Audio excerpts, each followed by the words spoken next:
السلام عليكم ورحمة الله وبركاته. أعوذ بالله من الشيطان الرجيم. بسم الله الرحمن الرحيم. الحمد لله رب العالمين، والصلاة والسلام على أشرف الأنبياء والمرسلين سيدنا محمد وعلى آله وصحبه أجمعين. سبحانك لا علم لنا إلا ما علمتنا إنك أنت العليم الحكيم. ولا حول ولا قوة إلا بالله العلي العظيم. رب اشرح لي صدري ويسر لي أمري واحلل عقدة من لساني يفقه قولي وسدد لساني واهد قلبي بحق نبيك محمد صلى الله عليه وسلم. اللهم أغننا بالعلم وزينا بالحلم وأكرمنا بالتقوى وجملنا بالعافية. نوينا التعلم والتعليم والتذكر والتذكير والنفع والانتفاع والإفادة والاستفادة والحث على التمسك بكتاب الله وسنة رسوله صلى الله عليه وسلم، ودعاء إلى الهدى والدلالة على الخير ابتغاء وجه الله مرضاته وقربه وثوابه سبحانه وتعالى. آمين يا رب العالمين. Kitab Jam'ul Fawaid wa Jawahirul Qalaid, muka surat 17 baris 13 daripada bawah. Qala al-musannifu rahimahullahu ta'ala wa nafa'ana Allahu bi'ulumihi wa bi'ulumikum wa bi'ulumi masyayikhina fid darain. Amin ya rabbal alamin. Kata pengarang Syekh Dawud bin Abdullah Al-Fatani rahimahullahu ta'ala, kemudian bahwasanya Allah Subhanahu wa ta'ala mencubakan Ishaq dengan hilang dua matanya, maka nyatalah sabarnya dan taslimnya, maka disuruhkan Jibril alaihi salam kepadanya. Jadi sambung berkaitan dengan kisah, sebenarnya dia nak cerita berkenaan kisah Nabi Yusuf alaihi salam. Sebelum cerita Nabi Yusuf alaihi salam, dia cerita pula tentang pak Nabi Yusuf, iaitu Nabi Yaqub alaihi salam. Bila ada kaitan dengan Nabi Yaqub alaihi salam, dia cerita pula berkaitan dengan pak Nabi Yaqub alaihi salam yang bernama Nabi Ishaq. Yang mana Nabi Ishaq alaihi salam merupakan anak kepada Nabi Ibrahim alaihi salam. Jadi Nabi Ishaq alaihi salam inilah melahirkan keturunan para anbiya yang banyak. Kalau Nabi Ismail alaihi salam tak ada, kecuali sampailah kepada Nabi sallallahu alaihi wasallam. Itulah satu-satunya keturunan Nabi Ismail yang Nabi lagi Rasul. Adapun Nabi dan Rasul yang lain kebanyakannya lahir daripada keturunan Nabi Ishaq alaihi salam. Maka dia pun sambung cerita dia berkenaan dengan Nabi Ishaq alaihi salam. Dia kata kemudian bahawasanya Allah Subhanahu wa ta'ala mencubakan Ishaq. Mencuba ni memberi ujian lah. Sebab para Nabi dan para Rasul tidak terlepas daripada ujian. Itu membawa maksud bahawasanya begitu juga berlaku kepada orang beriman. Bahkan disebutkan dalam Al-Quran bahawa orang-orang beriman tidak akan terlepas daripada ujian Allah Subhanahu wa ta'ala. Jadi dunia ni sekarang ni jadi tempat ujian dia lah. Sama ada dia buat baik ataupun dia buat maksiat. Kalau buat maksiat dapat dosa, kalau buat benda taat dapat pahala. Bila dapat pahala dapat rahmat Allah, bila dapat rahmat Allah masuk syurga. Kalau dia buat dosa tidak diampunkan Allah Ta'ala, dengan izin Allah dia akan masuk neraka. Kalau dia buat dosa tapi diampun oleh Allah Ta'ala, dengan izin Allah dia pun masuk syurga. Begitulah ketetapan orang Islam, lagi pula beriman kepada Allah Subhanahu wa ta'ala. Nabi dan Rasul pun diberi ujian, apatah lagi kita orang mukmin. Sebab tu kita tidak boleh persoalkan kenapa Allah Ta'ala takdir hak buruk-buruk lagi sedangkan aku dah semayang dah. Tak boleh kata gitu. Kalau kata gitu boleh, maka Nabi-Nabi dan Rasul-Rasul lagi berhak boleh bertikar. Sebab Nabi-Nabi dan Rasul-Rasul buat kerja hak lebih besar lagi daripada kita, menyampaikan wahyu Allah Ta'ala, menyampaikan risalah menyampaikan syariat, hukum-hukum yang berkaitan dengan Allah Subhanahu wa taala. Lagi-lagilah boleh tuntut. Tapi Nabi dengan Rasul tak pernah buat begitu. Apatah lagi kita hak mukmin biasa ni lagi tidak patutlah menuntut balas apa yang kita buat terhadap Allah Taala. Tak boleh. Tu. Kemudian kata Musa ni, dia kata Allah Taala beri ujian dengan hilang dua matanya, dua mata Ishak. Hilang dua mata ni bukan dua mata sungguh, nak katanya kurang penglihatan. Kita tidak boleh mengatakan Nabi Ishak alaihi salam buta. Seperti mana Nabi Yaqub alaihi salam juga dikatakan hilang dua matanya dengan makna buta pada zahirnya. Sebab buta ni sifat yang kurang bagi Rasul dan Nabi. Jadi kalau ibarat-ibarat kita yang mengatakan Nabi-Nabi dan Rasul-Rasul tu buta dengan makna kurang penglihatan. Penglihatan dia itu diselaputi dengan selaput. Orang yang ada selaput tahulah. Bila dia ada selaput, maka penglihatan dia kohom kurang. Bila kohom kurang, nak lihat sesuatu tak jelas mana, hasil daripada banyak menangis. Kalau Nabi Yaqub AS hasil daripada banyak menangis kerana hilang anak dia Nabi Yusuf AS. Nabi Yusuf AS dibuang oleh adik-beradik dia sendiri. Cuma ulama akidah dia bahas, adik-beradik Yusuf AS yang buang dia tu Nabi Rasul kedok. Ada dua pandangan. Kalau atas pandangan yang mengatakan adik-beradik Nabi Yusuf AS bukan Nabi, bukan Rasul, selesailah. Maknanya adik-beradik Nabi Yusuf tu buat maksiat dengan Tuhan. Adapun kalau kita kata atas pandangan yang mengatakan adik-beradik yang buang Nabi Yusuf AS tu Nabi dan Rasul, macam mana dia buat maksiat? Maka kita kena takwil kata, kalau andai kata adik-beradik Nabi Yusuf itu juga Nabi dan Rasul, maka dia telah membuat perintah Allah Subhanahu wa taala suruh buang Nabi Yusuf waktu kecil. Tanggung situ. Tu kata Imam As-Sawi rahimahullah dalam Hasyiah As-Sawi ala Jauharatit Tauhid. Bukan makna dia buat maksiat dah. Bahkan itu perintah Allah Taala sebab nak takdirkan Nabi Yusuf akan pergi Mesir. Dengan cara buang adik dia sendiri Nabi Yusuf AS ke telaga tu supaya orang Mesir bawa pergi ke Mesir. Dan itu salah satu daripada patuh perintah Tuhan, iaitu buang Nabi Yusuf AS di telaga tersebut. Maka Nabi Ishak AS pun kurang dua penglihatan dia. Maka nyatalah sabar Nabi Ishak. Nyata ni makna zahir. Zahir kesabaran ni berlaku bila kita tengok dia tidak merungut. Dia panggil as-sabru 'inda sadamatil ula. Sabar itu berlaku ketika mana pertama kali dia kena benda tu. Bila kena puk dia tak cakap banyak. Itu sabar. Bila kena puk saya, Allah pumpang, lepas tu barulah reda. Itu tak sabar dia panggil. Walaupun kita kata dia sabar lepas benda tu, tu tak kira sabar dah. Sabar yang tidak berpahala lah. Kerana sabar yang berpahala tu ialah bila kena kat kita tu, satu kali kena tu kita pertama kali sabar, tak kata apa. Ataupun ingat Tuhan je lah, hak tu je lah. Hak tu tak apalah. Tapi kalau dah merungut dulu, marah dulu, tu tak sabar. Jadi nyatalah kesabarannya dengan makna bila dia kena benda tu dia tak merungut, dia tak mempersoalkan Tuhan. Tu bagus tu sabar. Tu makna nyatalah sabarnya. Sebab itu ulama khilaf Nabi Ishak AS adakah dia termasuk di kalangan Rasul Ulul Azmi ataupun tidak.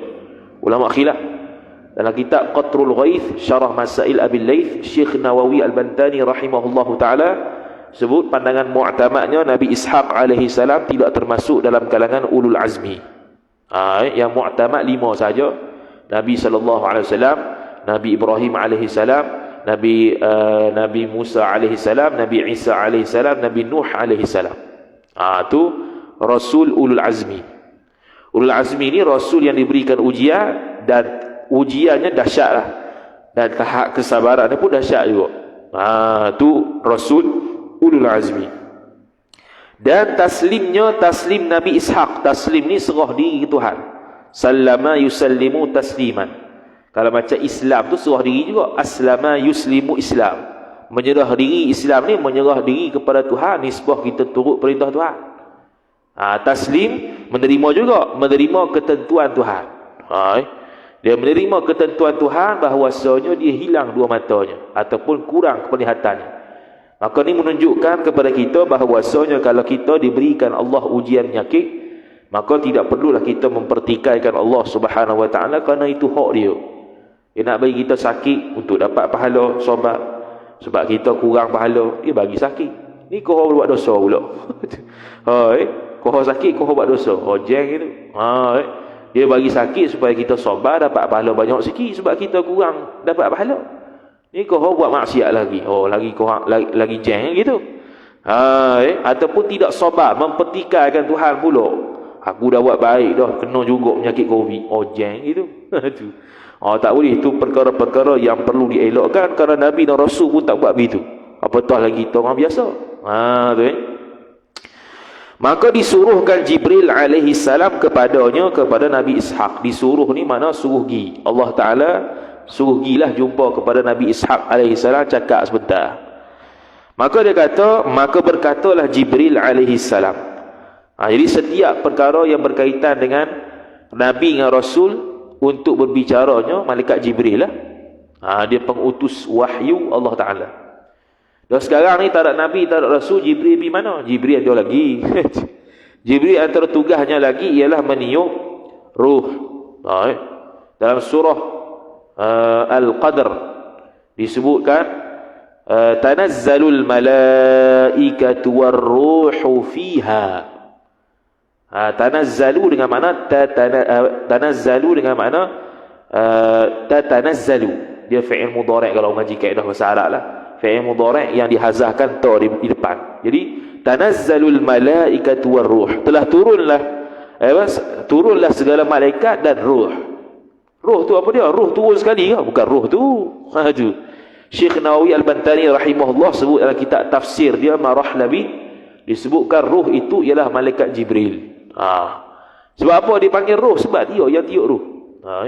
Dia antara malaikat yang tiup ruh. Dia tugasnya antara benda lain ialah meniup ruh. Jadi tiup ruh sampai kiamat lah orang lahirnya. Setiap kali waktu yang tepat dalam perut kandungan tu boleh tiup ruh, dia tiup ruh. Kemudian dia kata bahawasanya, malaikat Jibril berkata bahawasanya Allah Ta'ala telah mengetahui akan sabar engkau. Allah Ta'ala telah mengetahui sabar engkau, iaitu sabar di atas ujian yang telah Allah Ta'ala berikan kepada Nabi Ishaq alaihi salam, iaitu hilang ataupun kurang penglihatannya, telah digantikan daripada mata engkau, dimustajabkan doa engkau. Ini balasan Tuhan. Jadi hasil daripada Allah Ta'ala beri ujian, ni dua penglihatan ni kurang sikit, maka balasannya Allah Ta'ala akan memustajabkan doa engkau. Mintalah apa pun. Jadi mustajab doa ni bagi Rasul dengan Nabi mudah juga. Kita dia payah sikit. Walaupun Nabi dengan Rasul ni adalah antara orang yang boleh banyak ataupun boleh ada peluang yang tinggi untuk mustajab doa, tapi tidak semua dikabulkan Allah Ta'ala. Tu tara Nabi dengan Rasul tu. Tu tara Nabi dan Rasul. Nabi SAW pernah berdoa supaya umat Islam ini bersatu sampai akhir zaman. Dia ada banyak doa lah, banyak doa, antaranya doa ni. Dan doa ni tidak dikabulkan oleh Allah Subhanahu Wa Taala. Sebab di akhir zaman umat Islam akan pecah juga. Dan memang berlaku lah. Umat Islam berpecah di akhir zaman. Itu antara doa yang tidak dimustajabkan. Banyak lagi lah benda yang dimustajabkan, tu antaranya. Jadi sekarang ni kita orang Islam, orang mukmin, ada disebutkan ulama waktu mustajab doa, tempat mustajab doa. Yang mana kalau kita pergi waktu tersebut, pergi tempat tersebut, kita berdoa, insya-Allah Ta'ala mustajab. Tu maksud dia. Antara tempat yang antara waktu yang mustajab doa ada di sekeliling kita saja. Lepas sembahyang fardu, pada malam Jumaat, pada malam raya, pada malam nisfu Sya'ban. Itu antara malam-malam ataupun waktu-waktu mustajab doa. Waktu hujan lebat. Kita tergantung hujan lebat banyak. Waktu tu banyaklah doa. Insya-Allah Ta'ala mustajab. Kalau tempat mustajab doa mungkin payah sikit. Contoh Mekah, Madinah kena pergi sana. Raudhah. Jadi itu tempat-tempat yang susah lah kita nak sampainya. Sekali-sekala boleh sampai. Tu. Tapi waktu mustajab doa di keliling kita ada dah. Cuma kita tak buat. Tu antaranya lepas mayang. Itu paling mudah. Lepas mayang. Lepas mayang tempat ataupun masa yang mustajab doa. Maka dia kata, maka doalah olehmu pada yang terlebih kasih bagi anak engkau. Maka Jibril alaihissalam pun kata, mu doalah benda yang engkau paling suka untuk mu doa pada anak engkau. Sebab anak dia ni ada dua orang. Satu Yaqub, satu Is. Ibu dia menamakan dia Is kerana dalam perut ibu dia dapat dengar dialog antara Is dengan Yaqub.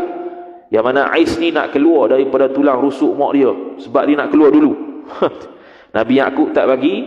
Nabi Yaqub bagilah Is ni keluar dulu. Maka dia keluar dinamakan bayi tersebut dengan nama Is, iaitu maksiat, orang yang maksiat. Tu. Hadis perkara luar biasa, harus pada akal berlaku. Cuma mustahil pada adat. Tu kena belajar akidah. Akidah kita belajar benda yang mustahil pada adat lain, mustahil pada akal lain. Dari sudut akal boleh saja dia dengar, tapi dari sudut adat mustahil, sebab jarang berlaku dan tak berlaku pun. Tapi boleh berlaku tak? Boleh berlaku. Maka pintalah doa baginya, bagi anak engkau, dengan apa yang engkau kehendak. Apa-apa mu mintalah. Ni waktu Allah Ta'ala nak mustajabkan doa. Maka menyerulah Ishaq alaihi salam akan anaknya, anak Ishaq, Is. Jadi Ishaq ni nak doa lah kepada Is ni. Sebab Is ni mungkin buah lagu mana, dia nak doa lah bagi elok sikit. Sebab dia nak doa ke anak dia Is dengan Yaqub sekarang.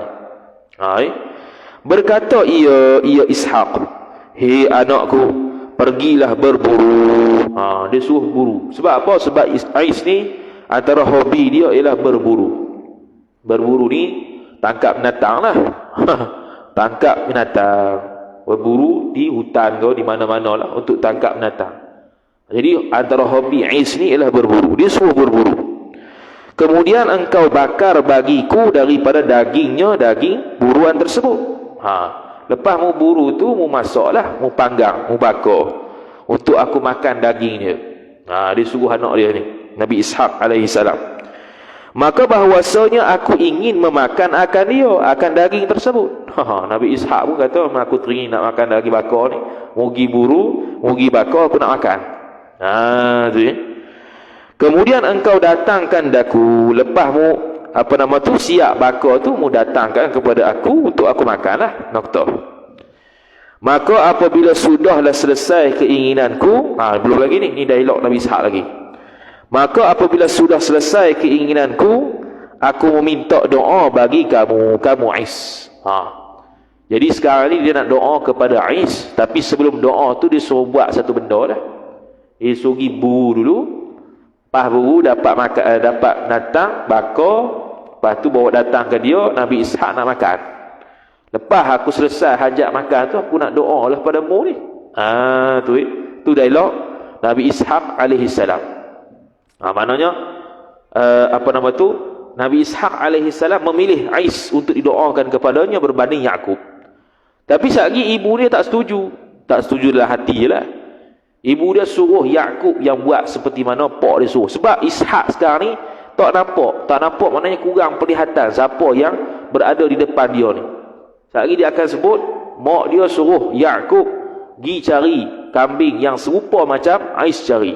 Suruh dia jamu, kemudian pak dia Nabi Ishaq akan doa pada Yaqub. Tanpa Yaqub sedar tanpa Ishaq sedar, Nabi Ishaq sedar bahawa depan tu Yaqub. Sebab mak dia kurang selesa dengan Is ni. Sejak lahir lagi. Sehingga dinamakan Is. Maka dia kata, dengan doa yang dijanji akan daku Tuhanku. Aku akan doa kepada engkau dengan doa yang dijanji akan daku Tuhanku. Apa doa yang dijanji? Doa yang dimustajabkan. Akan dijanji oleh Allah Ta'ala. Lepas Allah Ta'ala diberi kepada dia kurang pelihatan, Malaikat Jibril kata akan diberikan mustajab doa bagi engkau wahai Ishaq. Maka suruhlah doa. Doa lah apa benda pun. khususnya kepada anak engkau. Maka dia pun katalah kepada Ais ni, aku nak doa padamu. Maka dapat kemenanganlah engkau dengan ketinggian dua negeri. Dua negeri ni kita dah tengah cari juga, dua negeri apa ni. Maknanya supaya dia tu lepas dapat doa tu, doa Nabi Ishaq alaihi salam kepada Ais, mudah-mudahan Ais ni dapat kejayaan dunia akhirat. Dua negeri dunia akhirat lah. Dengan ketinggian dua negeri dunia akhirat. Zahirnya begitulah. Sebab Nabi Yaqub alaihi salam nanti sekali dia akan cerita, dia lari ke Kanaan. Kanaan tu salah satu negeri ataupun tempat yang sekarang ni di Palestin lah. Sebab tu Yaqub tu dia melahir, ataupun Nabi Yaqub alaihi salam ni adalah rasul-rasul yang pertama ataupun rasul yang menjaga Bani Israel. Dia Israel itu bahasa Ibrani. Israel maknanya Abdullah, hamba Tuhan. Tu Yahudi tu agama dia, agama kebanyakan Bani Israel. Israel itu sendiri ialah maksudnya Abdullah, hamba Tuhan. Jadi kalau benci ke Yahudi tu, Yahudi lah ke Israel. Israel, ya Yaqub Israel juga. Kemudian dia kata, maka keluarlah Ais. Lepas pak dia suruh buru tu, dia pun keluarlah. Maka keluarlah Ais menuntut perburuan. Dia pun startlah mula berburu. Dia carilah kambing ataupun binatang yang Nabi Ishaq suka makan tu untuk makan. Maka ketika itu maka adalah Yaqub alaihi salam. Yaqub ni peseng ni tak suka buru, dia suka bela. Ais ni suka buru binatang, Nabi Yaqub suka bela binatang. Beza tu. Langit bumi tu. Ais ni suka buru binatang, Nabi Yaqub alaihi salam suka bela binatang. Menternak binatang. Maka dia kata, maka adalah Yaqub pada memelihara kambingnya, kambing Yaqub. Maka menyuruhlah ibu Yaqub memanggil akan dia akan Nabi Yaqub alaihi salam. Jadi tengah-tengah duduk bela tu, ketika Ais pergi untuk berburu, mak dia tengok Ishaq alaihi salam, suami dia lah, nak doa kepada anak dia Ais. Ketika Ais keluar untuk berburu, dia pun panggil anak dia Nabi Yaqub yang tengah bela kambing. Sebab mak dia tak embuh Nabi Ishaq alaihi salam tu doa kepada Ais, dia nak suruh doa kepada Yaqub. Tu Maka datanglah ia Yaqub kepadanya, kepada ibu dia. Dia pun marilah, mak dia panggil. Dia kalau seorang mak ataupun pak panggil, kena gilah. Dia tak gi pula. Tapi kena utamakan mak dalam hadis Nabi sallallahu alaihi wasallam.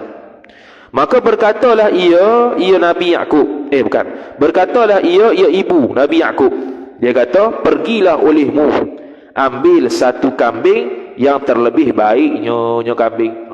Dia suruhlah, mak dia suruh ambil kambing. Sebab tadi dia dengar Nabi Ishaq alaihi salam suruh Ais berburu, yang mana buru tersebut kambing lah. Sebab hobi Ais itu adalah berburu, sedangkan Yaqub hobi dia bela binatang, menternak binatang, kambing. Maka mak dia dengar Nabi Ishaq alaihi salam akan berdoa kepada Ais, maka dia tak setujulah ikut hati dia. Dia nak suruh doa kepada Nabi Yaqub. Maka dia panggil Nabi Yaqub, suruh cari satu kambing yang bagus untuk diberi makan kepada Ishaq, Nabi Ishaq alaihi salam. Maka sembelih akan kambing tersebut. Maknanya syariat penyembelihan tu ada dah sejak sebelum zaman Nabi sallallahu alaihi wasallam. Sembelih untuk halalkan binatang yang panggil binatang al-an'am, binatang pemeliharaan yang berkaki empat. Maka datanglah ia Nabi Yaqub kepada kambing tersebut. Silap.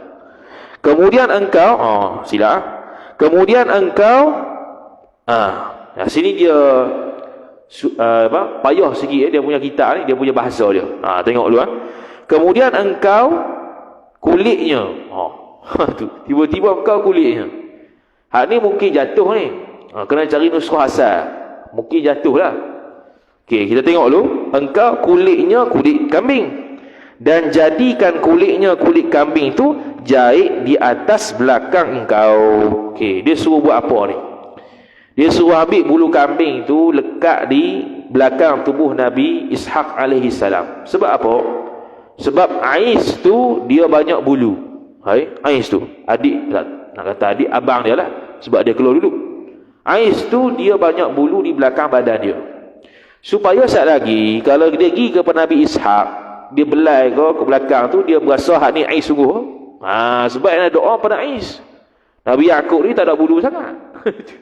Maka dia suruh jahit sini, lekatkanlah bulu kambing tu ataupun bulu tersebut di belakang kau, supaya Nabi Ishaq alaihi salam menyangka mau ni Ais, bukannya Yaqub. Okey. Kerana bahawasanya adalah Ais itu banyak bulunya, bulu Ais. Dia peseng banyak bulu. Keturunan jenis peseng banyak bulu. Tu banyak bulu ni bukan boleh buat-buat, memang kena jenis bakar dia begitu. Macam orang Melayu ni jaranglah sikit kalau apa nama tu, janggut dia lebat, tapi kalau mamak ke India lebat tu. Jenis bakar lagu tu dia tak selebat mamak lah. Kalau mamak India tu lebat tu. Kalau jenis peseng dia kalau ada janggut, ada jenis peseng mamak tak ada janggut ada juga. Bukan semua ada janggut leka. Tu jenis peseng bulu. Kemudian engkau bakarkan dagingnya, daging kambing engkau. Dia suruh bakar lah, sebab dia tengok tadi dia suruh Ais untuk bakar buruan dia. Dia pun suruh bakar kambing yang dia bela tu. Datangkan kepada bapak engkau. Suruh bawa datang kepada pak dia. Siapa dia? Nabi Ishaq alaihi salam, untuk makan. Dan lainkan suara engkau. Dia suruh ubah suara. Supaya pak dia tak cang kata hak tu sebenarnya Yaqub. Yaqub dengan Ais ni bezalah dia punya suara. Jadi mak dia suruh ubah sikit suara tu macam Ais. Tu bijak kau ni. Kemudian katalah olehmu Nabi Yaqub, hei bapakku. Dia suruh, mak dia suruh kata ke pak dia begini, hei bapakku, inilah yang engkau suruh akan daku dengan dia, dengan perburuan ataupun bakaran daripada pemburuan tadi. Dia suruh kata begini, inilah yang pak suruh tadi ni buat. Tu dalam keadaan suara dia berubah lah. Maka pintalah olehmu Yaqub, bahwasanya ia Nabi Ishaq mendoa bagi engkau.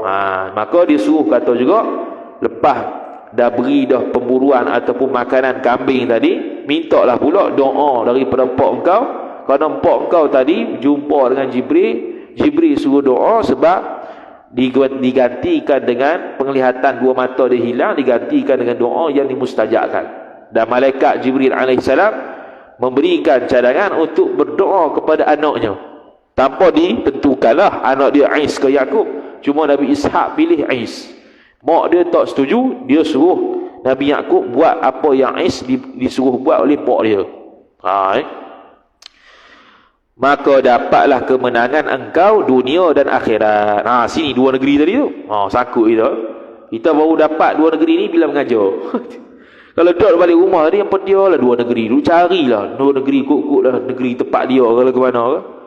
Baru jumpa waktu baca kitab. Tu dia panggil kalau orang mengajar ni ataupun baca kitab ke orang ni, kadang-kadang ilmu tu mari waktu mengajar. Tu zakatul ilmi ta'limuhu. Zakat ilmu tu ialah mengajar. Kalau mampu mengajar. Kadang-kadang baca sendiri tak faham. Pedia. Tapi bila mengajar tiba-tiba faham. Ni dia baru faham situ. Tadi baca sendiri tak faham. Baca kat masjid surah, dia mari faham. Gitu. Tu dua negeri itu dunia akhirat. Tu. Jadi dia kata kepada Nabi Yaqub alaihi salam, mudah-mudahan dengan doa Nabi Ishaq alaihi salam tu, mu akan dapat kejayaan dunia akhirat. Okey. Maka pergilah ia. Maka tindakan selanjutnya Nabi Yaqub alaihi salam pun pergilah ia Nabi Yaqub alaihi salam bersegera, dalam keadaan segera. Bersegera tu bukan kaf tu ada ga, ada titik atas tu. Bersegera. Dan memperbuat ia Nabi Yaqub seperti disuruh oleh ibunya, ibu Yaqub. Dia pun buatlah, cari kambing hak paling baik, kemudian bakar, untuk disajikan kepada bapaknya Nabi Ishaq alaihi salam. Tu Lepas tu, dan mendatangkan ia Nabi Yaqub kepada bapaknya, bapak Yaqub, iaitu Nabi Ishaq AS. Pas sudah dah, dia dah ambil dah kambing yang terbaik, dia pergi bakar, dia pergi panggang apa semua, dia pun siap makanan, bagi ke bapak dia. Padahal ia Nabi Yaqub mengubahkan suaranya, suara Yaqub. Mengubah tu dia tak ada titik tak ada. Tak ada lama gitu. Kita ni tak ada rumi, tak ada rumi. Sebab apa tak ada rumi? Sebab ada setengah-setengah perkataan tu tak dapat dipahami oleh setengah pihak. Kita antara kitab yang paling payah sepanjang sebulan kita kuliah ni, kitab yang paling payah kitab ni. Maknanya kalau sebelum kuliah tu kena baca dulu. Gitu. Kalau kitab lain tak baca dulu tak apa. Kalau kitab ni kau kena perhati, takut perkataan tu perkataan yang kena cari. Kalau ada kadang-kadang yang kalau cari-cari pun tak jumpa juga. Tu tak tahu tu. Memang tu tak tahu lah. Nak cari punca ke mana. Tu. Kitab ni lah paling payah balik. Syekh Daud memang kitab dah payah belakang. Lepas tu kitab Muniyatul Musalli tu. Dulu orang mengaji Muniyatul Musalli tu. Sebab banyak orang mengajar. Sekarang Muniyatul Musalli nak cari orang mengajar Muniyatul Musalli payah. Kalau orang boleh baca tu kira hebat dah. Padahal dulu orang baca Muniyatul Musalli tu biasa ya. Sekarang kalau baca Muniyatul Musalli, Muniyatul Musalli, dia rasa terkejut. Sebab dia rasa hak tu payah. Tu kitab ni paling payah lah, yang sekadar sepanjang kita kuliah. Kalau hak lain-lain tu tak baca dulu, tak apa. Sebab kita dah ulang-ulang semua benda tu. Jadi benda sama ya. Akidah lah kita banyak mengajar, jadi benda sama ya. Maka dapat memperbuatlah ia seperti yang disuruh oleh ibunya, dan mendatangkan ia Nabi Yaqub kepada bapaknya, bapak Nabi Yaqub, iaitu Nabi Ishaq. Padahal ia Nabi Yaqub mengubahkan suaranya, suara Nabi Yaqub. Dia pun ubah suara tu macam Ais. Supaya pak dia tak cam lah. Sebab pak dia ni tak jelas kelihatan dia. Dia tak boleh tengok lah. Dia tak nampak mana sangat siapa depan dia. Dia hanya kenal suara sajalah. Macam orang buta. Cuma kita tak disabit buta sebab dia Rasul. Itu saja. Kerana buta sifat kekurangan manusia, maka semua sifat-sifat Rasul kesempurnaan belaka. Tidak ada yang kurang. Maka tidak boleh kita mengatakan Rasul tersebut buta. Itu disebut dalam kitab yang sama Syekh Daud Al-Fatani dalam Ad-Durrus Tsamin, kitab akidah. Dan ditaruh Nabi Yaqub daging pada hadapan Nabi Ishaq alaihi salam. Dia pun letaklah saji makanan. Dia pun saji makanan. Saji makanan pun kalau ikut ilmu kulineri tu, dia ada cara dia tu. Dia kena serve belah kiri tak silap. Ingat kita dulu mengaji lah juga kemahiran hidup tu 3-3. Tak ingat lah. Letak camca garpu kat mana, kiri kanan. Ada tu dia punya disiplin dia. Kalau syekh tu kalau nampak pelik tu, kalau nampak susun tak kena tu, kena marah dengan syekh tu. Padahal susun garpu camca ya, garpu sudu. Kemudian kata musannif rahimahullahu ta'ala, betul. Maka memakanlah ia Nabi Ishaq alaihi salam. Nabi Ishaq pun makanlah. Dari jamu dah nampak sedap, makan. Kemudian berkata ia Nabi Ishaq alaihi salam. Berkata ni selepas makan lah. Bukan berkata-kata ketika makan. Dia berkata-kata ketika makan yang makruh ni.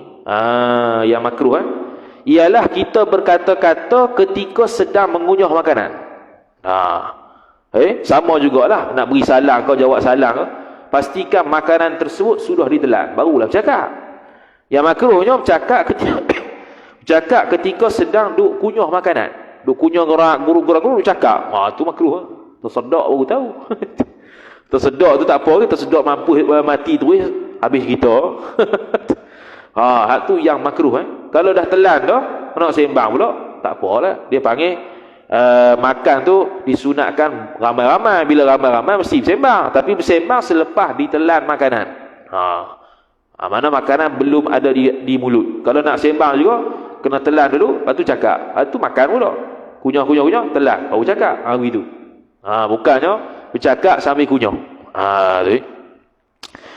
Itu maksud makruh ketika bercakap ketika makan itu makruh. Bukannya semata-mata ketika makan tu makruh dah. ketika kunyah makan saja. Kemudian kata musannif rahimahullahu taala, lepas tu dia berkata ia ya Nabi Ishaq, hampirlah olehmu hai anakku. Jadi Nabi Ishaq sekarang ni dia duk sangka hak yang dia panggil ni Ais. Jadi dia suruh dekat, hampirkan diri.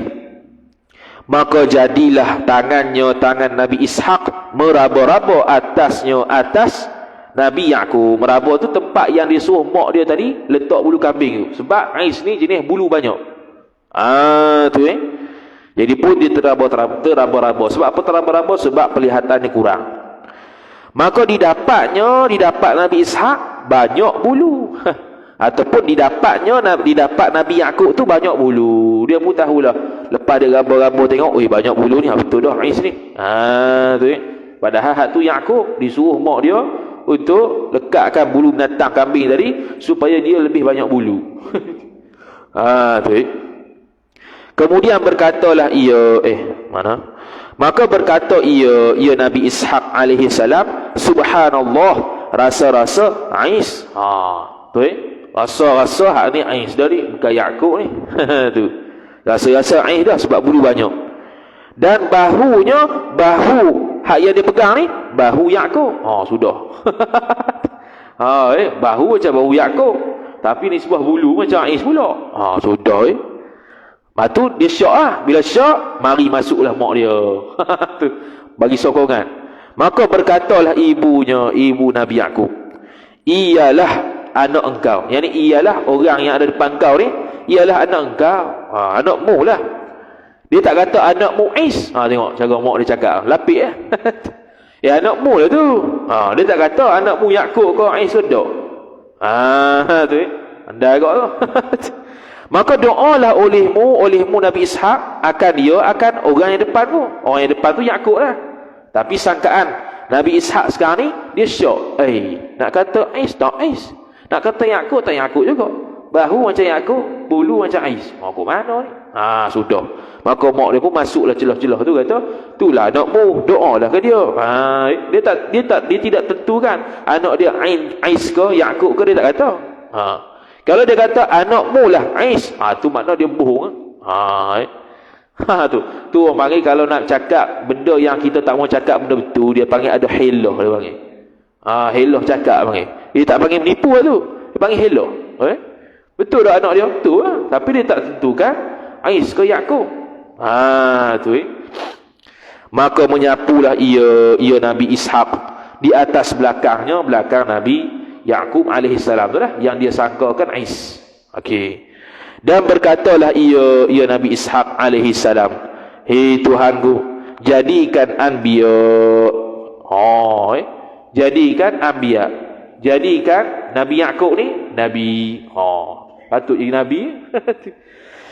Dan pesuruh yang lain daripada Nabi yang Arabi, Nabi yang berketurunan Arab. Sebab dia Bani Israel. Bani Israel bukan Arab. Bani Israel Israel ni bahasa dia Ibrani, bukan bahasa Arab. Sebab tu Taurat tu bahasa Ibrani. Nabi Musa alaihissalam memimpin Bani Israel dengan bahasa dengan kitab Taurat. Kitab Taurat bahasa dia Ibrani. Tu dia kata, jadikan ni anak aku ni, sedangkan dia ingatkan ni Ais. Sebaliknya Yaqub anak dia. Maka sebab itulah anak dia jadi Yaqub. Dan Nabi Yaqub alaihissalam ialah mula-mula keturunan hasil daripada Nabi Ishaq alaihissalam yang melahirkan ramai Nabi. Tu disebut anbiya. Anbiya tu mana? Nabi-nabi, plural. Wallahu ta'ala a'lam. A'udzu billahi minasyaitonir rajim. Bismillahirrahmanirrahim. Alhamdulillahi rabbil alamin, wassalatu wassalamu ala asyrafil anbiya'i wal mursalin sayyidina Muhammadin wa ala alihi wa sahbihi ajma'in. Allahumma zidna ilma warzuqna fahma. Allahumma zidna ilma warzuqna fahma. Allahumma zidna ilma warzuqna fahma. Wa sallallahu ala sayyidina Muhammad wa ala alihi wa sahbihi wa baraka wa sallam. Walhamdulillahi rabbil alamin. Wassalamu alaikum warahmatullahi wabarakatuh.